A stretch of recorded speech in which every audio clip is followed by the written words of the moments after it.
Well, we're back here and we're at Stamford just after the first pre-season game of the season. This is now going to be called the King's Speech after a bit of deliberation on Twitter with a few of the followers that I've got. But guys, today's game, I wouldn't like to say dominant in a first pre-season game, but it seemed quite dominant.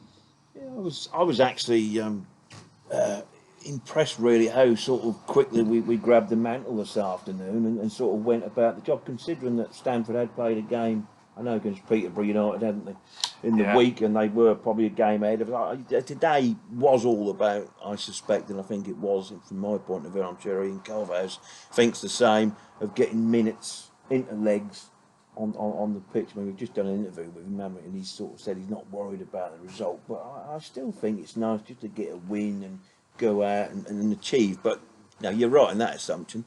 We've dominated that match really against a Stamford side, Greg, haven't we? We have it. I mean, when you look at that game, it was more of a continuation of where we left off last season.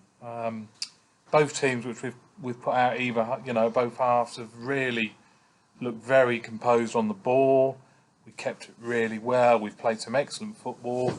And the new lads have all contributed to the 5-1 win in the end. I mean, you can't read. We always say you can't read too much into pre-season games, but as far as the first game goes, I mean, that was very impressive. Yeah, I mean pre-season. I make no secret of it. I don't like it. It doesn't do anything for me at all. I always compare it really. To cleaning out the oven. Yes, it's a job that's got to be done, and you've got to have these games pre-season. You've got to get minutes into legs. You've got to try formations and all that sort. But if we could fast forward that to August the 3rd, I know Ian wouldn't want to, and probably we don't want to. Yet and miss out hopefully some summer weather. I'd love to go. Say next week we're going to be at Guiseley. I mean, but that's just me personally from a personal level. But today, let's be fair, match one, and that's a good result against. A good step forward side, a steady step forward side, Stamford. Yeah. And I think that Graham Drury is going to have a good set. I rate him as a manager, and I think that we didn't see Danny Satchel in action today, did we? Which was unfortunate. I was looking forward to seeing how Danny had progressed. Yeah. That obviously didn't happen, but there's lots of positives for Kings Lynn to take from that today. And even you look back at the game, Charlie Congreve has obviously played for the opposition. He's made some very good saves. Yes. I had a quick word with him actually after the game, and he said it was more beneficial for him to get 90 minutes under his belts and obviously have a bit more action rather than go in goal for Lynn in the second half. So it was very beneficial for him as well. Good. So that's good. Bevan, what's your take on all of this? I think it was the first half was one of the most dominant I've seen. But of course, you're playing against a team that are 2 leagues below us. But the goals that we scored today, Sonny Carey's goal was a wonderful strike. Jonesy scored, and even Joe Taylor at the end scored, which is also very good for the club, seeing a guy that's kind of come through the ranks and come through the reserves and scored for the first team. I just noticed that goal, and it was the second half. I thought Sam Kelly today, there was glimpses there, I think, of, I done a report for the radio earlier, and I think we could have some play there. He's a very good player, and it's proved in the 45 that he's just had how I think he's going to be very crucial to the way that we go forward next year. You've got Clunan, but Clunan's a playmaker, and Kelly brings something else to the team. I think he's a bit of a more direct player. He'll actually run at players and create things that people wouldn't normally see. Bit more of a spark. Yeah, I think Michael Clunan for me is an insurance player. He will be your steadying player in, and not to say he doesn't make the runs for, but you think it's just a case probably of Michael winning the ball, playing the ball then to Kelly, and then saying what happened. No, that's just how I see it. And position for him, gents, what do you reckon? A 10, or is he a winger, or what do you reckon? Well, I actually think probably more of a number 10 role. Yeah. Just looking out there today, I mean, he came here. We all thought he was, a wide player, like to take people on. I mean, it's obvious he does like to take people on, but I think he'll be more dangerous in that number 10 role. showed some fantastic touches today, and he's got a turn of pace as well. Pace as well. I just thought of pace. He covered 10 or 15 yards there in a couple of seconds. Yeah. And you could see he squared up that play. He got him head on, for the goal, for young Taylor's goal. Yeah. And you could tell the defender straight away. He sort of stood back. What we're going to do, and he just ran at him and took the mickey a little bit, I suppose. And I thought he was going to shoot it, but he didn't. He still had that awareness. Yeah, Bevan to lay the ball off to Taylor for what was a simple finish. But it was a good afternoon. It was a good afternoon. Ian will be pleased with that. He was pleased with that. You could tell he was pleased with that. But for him, it's just a case of looking at things, isn't it? And different players in different areas and formations and trying different things. And we've got another 5 games of these, haven't we? So we've got another 5 to go. So it's quite a short pre-season. I can remember a few seasons ago, 8 or 9 friendlies. Yeah, I can remember that, and you never felt it was going to end, But I think with streamlining it, for me, it's a good way of doing it. So it's off to Bury Town on Tuesday night. And and Ian has said that he's going to again play 2 sides, very similar to today. Yeah. And then obviously for the following friendly, he's then going to look to narrow, for Needham Market. Yeah. I mean, I think I think Bury Tuesday night, it could be pretty similar to maybe what we've seen here today. Yeah. As you say, with 2 teams, Bevan out there, possibly mixing it up a little bit more. Needham Market next Saturday. I just feel that's where you might just start to see, a strong starting 11. And I thought Ian has said today, hasn't he, to us as well, just getting a few more minutes in. That's how it's going to progress along. And as well as that, after Bury Town, Needham's more of a step up. So we played them last year, and in the game at the Walks on the run in, they pretty much outplayed us. So it's showing how we've progressed over the summer to then play against them. But you've also got to think we've got Braintree coming up as well, who are I'm sure they're the step above us. Or they might have just come down, so they might be at the same stage as us. I think they're National South. They were relegated, I think. Yeah. So it will be a good test, that game, and obviously then you've got the Charlton Athletic under-23s, the final pre-season game, which again they're playing against League 2 teams and League 1 teams now in the Checker Trade Trophy. So it'll be good to see. That's going to be a test, because we've got, obviously just before it we've got Dereham as on the Tuesday, so that would be our first. Which could be the return of McQuaid, who did go to Dereham. We did talk about in the previous podcast. We said it would be a good sign, didn't we, for somebody? And I think it will be for Dereham. I still think that will be a good sign. Yes. I think his chances, to be fair, Lynn, how we've progressed now and the players we've got in his position, I think he'll just struggle to get in. Yeah, definitely. But I think he'll do a great job at Dereham. I'm sure he will. And obviously today, you can't forget we had no Pedro between the posts. No. Which is always a big miss when you're missing somebody like Pedro, and obviously Ryan Hawkins as well. Yeah. A regular really last season. So still those 2 lads to come back in. So it's all, when you look back at today, I don't think it could have gone any better. No, I think so. I think it's mission accomplished really, and there's been no injuries, and that's always another thing you've got to think of as well. Nothing there apart from a scrape and a bruise and that kind of thing, and an odd knock or 2. But it's a good afternoon. It's a good afternoon all round. Yes, and I think it kind of now going to propel us into the future games. There's one player that we've kind of brushed over that I thought was excellent in the first half, which was Nathan Fox. I think he was very direct. He was very direct on the left-hand side, and it seems like he was being played as more of a wing back than a left back, and I think that he kind of suited that role a lot more. And the cross he put in for the goal, I think. Yeah, that was for the second goal. Was that second the goal? Yeah. The second goal. Fantastic. Well, it was. It was. Yeah. And obviously another lad we haven't mentioned, and he looks a totally different player from when he was with us last season. Natty Stewart. Yes, I thought he was excellent first half. Yeah, he had a good 45, didn't he? Yeah, got a goal, 45. Deserved the goal. Yes. And set up Did he set one up as well, or did he? Yeah, he was involved. He was certainly involved. Involved all through. And I thought, he looked good today. And I had a quick chat with him towards the end of one of the playoff games last year. He was watching, and so I really want to come back and give it a go here. It's all there. The stadium at King's Lynn and everything. And he seemed very, very keen to come back and right a wrong. Yeah. I think he was loaned out last season very early on. Had a good year by all accounts at Wroxham. And talking to Wroxham, Sonny Carey, another player there who finished today as well. So it's all positive stuff. And we've chatted with Ian. He's obviously on top form. He's happy with that, and I think we all should be really. Definitely, and I think it goes to show those two young lads, both Sonny and Nathan Stewart, had a good grounding under Adam Drury and Jonathan Southgate at Wroxham, and I think they've both come here and they want and to make it to the next level, and who better to help them and guide them than Ian Culverhouse, because we've all seen the way Ian likes to play, and I think that's going to suit players like Sonny Carey and Nathan Stewart down at the ground.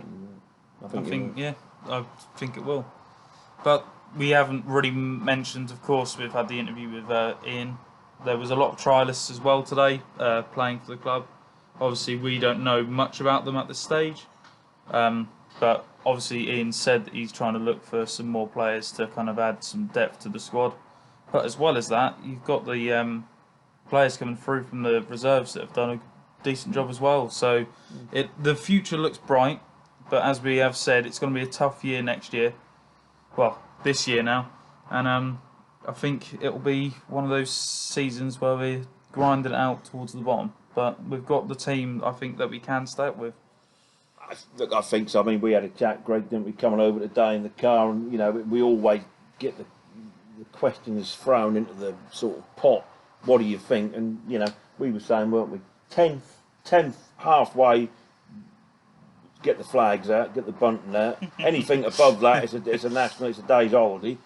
But it's a case of surviving and consolidating, and I think there's more than enough there to. I'm sure there's more than enough within the squad we've got already. And look, Ian Culverhouse is shopping list as far as I can see. Number one, he wants a defender. He wants another defender as cover. I think that's quite common knowledge. And number two, I'm just not really too sure of the second player. He's talking about two players. I think it's got to be a defender for the first. He's saying the defender for the first one, and I think he's just waiting and biding his time just to see what could come available. Yeah. If it's something late available for the second player. Yeah. That's just how I see it. I mean, we look at we talk about what a difficult league's going to be. I mean, I had a sneak preview of one of our opponents on Thursday night. Went and had a look at Boston United, and to be fair, we know Boston are a big club, always have been. They've consolidated in this league last few seasons. I think it was 2 years ago when they just missed out in the playoffs, but had a change of manager since then. But I mean, they were decent. They looked good. They were very, very solid, which I think is going to be very, very important next season, because you will get punished for any mistakes. Yeah. But I didn't really see. I know it's pre-season. Again, it's you can't read anything into anything too early. But I mean, I didn't really see anything there what we should be frightened of next season. No. You were saying you were saying as we've come along. Well, there's X looked pretty decent, and Y was okay, and Z was pretty good. Look, it's just for me. It's far too early. I mean, we can all have our wishes and hopes and that sort of time. We've just seen 90 minutes for us today, and it wasn't that long ago. Was it a couple of 3 weeks ago? 2 weeks we were down at training down in Lynn, in the town. And that's just how things have progressed on. As we say, it's early days, and I just, the cream will always rise to the top, and you'll see next March, April, who's going to be there. Look, I don't think I'm not wanting to pour any water on anything, but I don't think we're going to have an extended season where we've got playoffs and that next year. I really don't. I just think this year is a year for me, and I think the club in general would benefit from a run-of-the-mill season where we're not probably at the top, we're not at the bottom, but we're having a good, good go, shall I say, in the middle of the. And we're picking up some good results. Yeah, we're going to lose some games. Of course we are. We're going to lose a few games. I dare say we are. But I think what you will see is more than enough, from what I can see, for us to survive at level. Definitely. I think the fans, and I hope the fans will embrace that as well, because, we all like winning games of football. We want to win every week. Everybody does, whether you're on the pitch, off the pitch. But, it's going to be very tough next season. And the fans have just got to embrace the league, enjoy it. They're going to see some fantastic games. Well, look, we've had, for the last, Greg, me and you go back years at the club, don't we? When we were much younger and had more hair and everything. But, these last 2 seasons you've had as a Kings Lynn supporter, one of those seasons would only usually come around once in every 10 to 12 years. Yeah. You've had 2 seasons of continual, more or less unabated success apart from August of last year. And apart from that, you've been winning games everywhere. Now that just won't, and that's, I'd love to be proven wrong, but it's going to be a real, not backs to the wall, but you've got to have commitment. And as I said probably in the earlier podcast we did, the support from the supporters this year is probably going to be even more crucial, if that's possible, than last year, because they've got to stick with this team, they've got to stick with the manager, they've got to stick with the club if there's a sticky spell. That's my sort of view on that. Yeah, but what a prospect for the fans. Seeing the football we've played today. Yeah, okay. People say, well, you're only playing a step 4 side, aren't they, Stanford? But they're going to see that kind of football from us and other sides as soon as that league season kicks off. It's going to be fantastic. I think so. I think you're right. And of course, we've got the added plus today, and Greg will help me out here. But after all of the shenanigans in the week with the sponsor, which is could only happen to us, but it's happened where the first team home sponsor has gone bust. We today announced, Greg, We Shop as the new shirt sponsor. Stephen Cleve has somehow worked his miracles, magic, whatever you want to call it, and today we was able to announce before the game of our new shirt sponsor.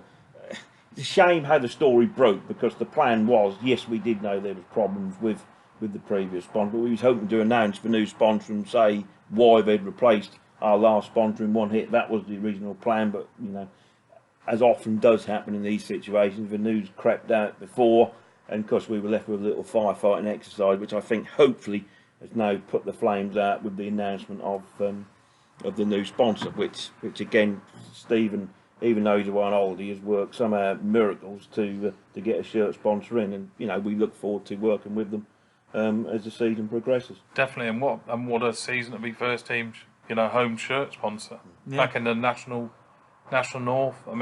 Every time you say that, that just sounds great, doesn't it? It's looks even better as well when you look at the actual teams you're playing. That's what when the fixtures came out, I thought, starting with Guiseley, and you can't forget that Guiseley had a great FA Cup run last year, beating Cambridge United along the way, I think. And you look at the first 2 home games, Kettering and Hereford on the Saturday, where that play. If there's not 1,000 plus at both of those games for a start, something is seriously wrong with the football people of Kings Lynn, because we'll need your support, because I know for a fact that Hereford will be loud on the Saturday, and I'm sure that Kettering will be more than keen to prove another point on the Tuesday. And when you look at those opening day fixtures, one particular fixture which caught my eye was Boston at home to Chester City.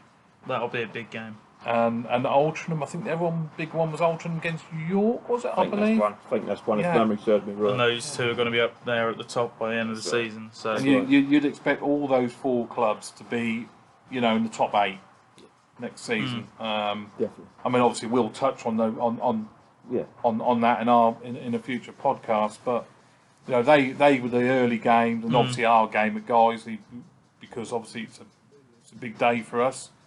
Back at this level, so that's obviously the main fixture in our eyes. But those 2 in particular did catch the eye. Yeah.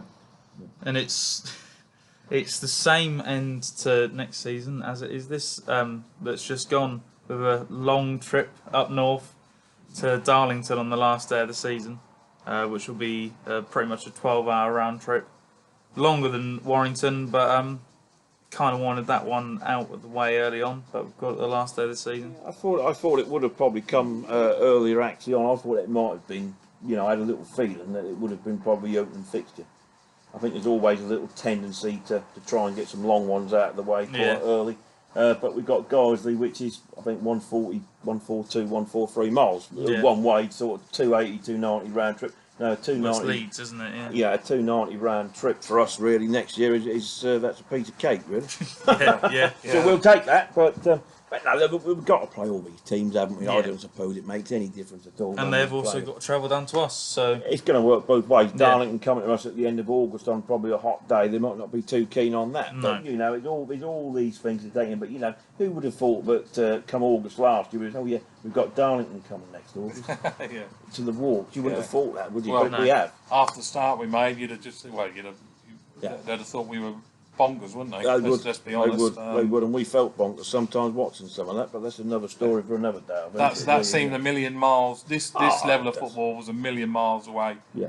That bank holiday after the defeat at Lowestoft, Yeah. you know, well, it's still incredible, you know, to think that we're actually here. You know, it's yeah, fantastic. is there anything else you guys would like to add at all? I think we've covered everything and everyone. I think, haven't we? In this one, Yeah. I think that's a good. Good So coverage. there will be highlights out of the game at Stamford. They'll be coming out the day before you would be watching / listening to this. This will be up on the Monday, and the highlights will be up probably around midday on the Sunday. So they will be up. I will put a link in the description. But that's it from us three. It's been the King's Speech away at Stamford after a 5-1 win. Thank you for listening.